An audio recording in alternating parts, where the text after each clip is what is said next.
It's Wednesday, February 11th, 2009. I'm Will. I'm Rob. And you're watching Political Lunch. And at the end of today's show, we'll tell you how to get the world's greatest ringtone. Sure, you can have my number, baby. Welcome back to Political Lunch. Indeed, it's true. You've got the opportunity to have the coolest ringtone on Earth direct from the Oval Office. Just stick around to the end of the show. But first, we start today back in the Senate, where yesterday's vote on the stimulus bill went off as expected.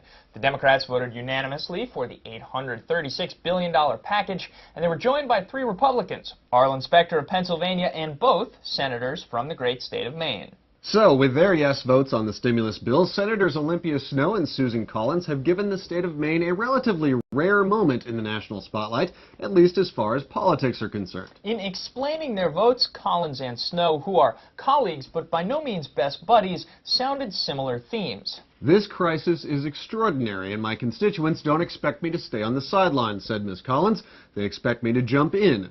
People don't want us to be the party that says no, just no. At this moment in our nation's history, I think it is crucial that we build a consensus, said Ms. Snowe. But their GOP colleagues did not see it the same way. John McCain was the most strident, saying this is 3 members of the Senate, none on the House side, who have joined Democrats for a partisan agreement.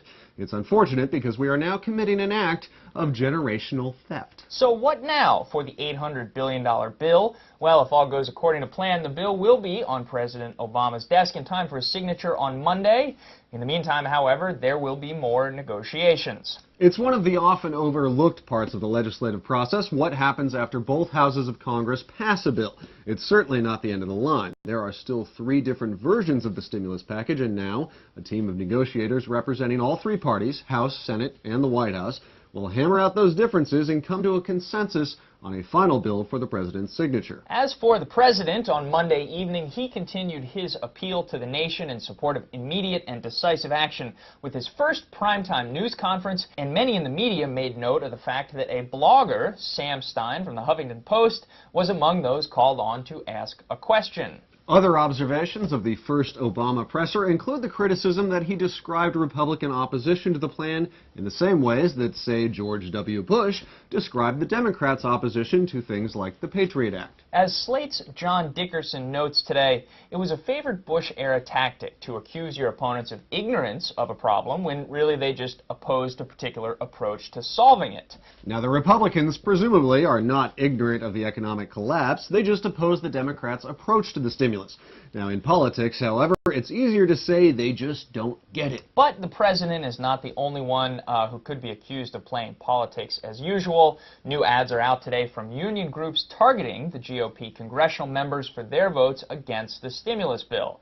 As we said on Monday, the congressional campaign cycle is definitely underway.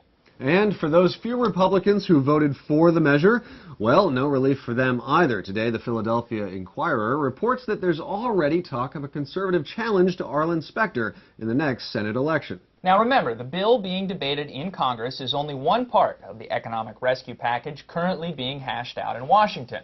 Yesterday, Treasury Secretary Geithner unveiled the administration's plan to continue bailing out Wall Street, and in response, the Dow dropped 3.5%. Our response, hey, Wall Street, thanks for nothing. So, all in all, yesterday was a $3 trillion day for Joe and Jane taxpayer. But if that's too depressing to consider, remember, we always have Minnesota, where judges have agreed to allow new ballots into consideration in the ongoing battle between Democrat Al Franken and Republican Norm Coleman. And that means another recount is likely, and that means the end is a long ways off.